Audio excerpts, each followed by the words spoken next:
Salam sejahtera saudara sekalian, salam damai buat kita semua. Hikmat Tuhan pada hari ini menyapa kita dan seluruh umat dengan tema pernikahan bukanlah obat. Amsal 17 ayat 22 menuliskan, hati yang gembira adalah obat yang manjur, tetapi semangat yang patah mengeringkan tulang. Saudara-saudara, ada seorang pemuda yang pemalas dan pemarah. Orang tuanya aja sudah merasa kewalahan untuk mengarahkan sang pemuda ini. Suatu saat pemuda tersebut tampak mulai bersemangat dan rupanya ia sedang mendekati seorang gadis.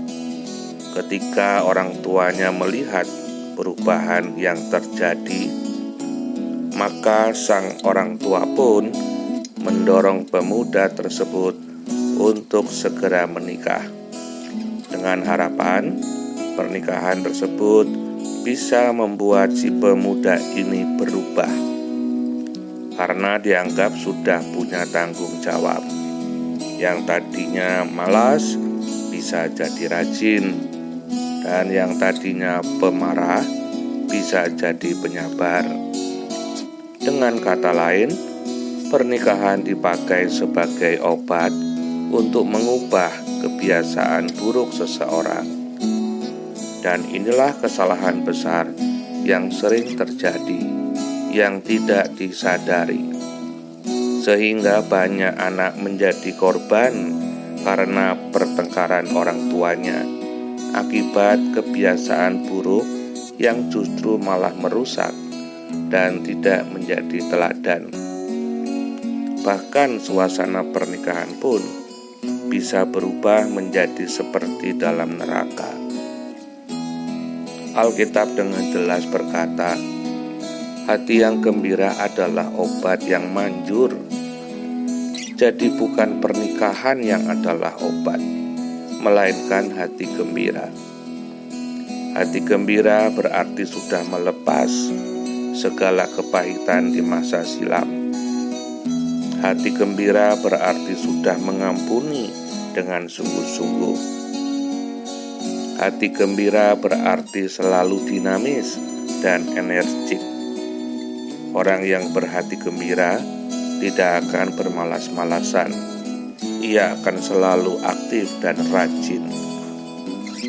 Berbahagialah ketika kita bisa memancarkan hati yang gembira, sebab itulah obat tidak hanya secara fisik, tetapi juga secara psikis.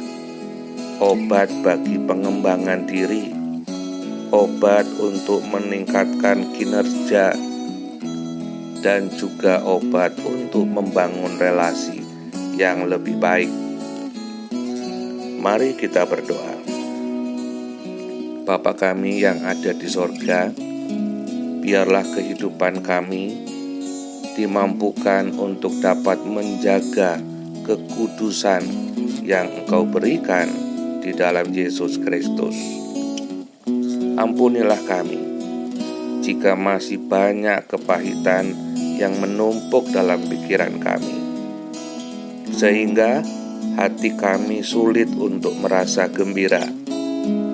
Akhirnya kami hanya berupaya supaya kelihatan gembira. Alhasil kami jatuh dalam berbagai penyakit, sering migrain, hipertensi, jantung, dan banyak lagi yang lain.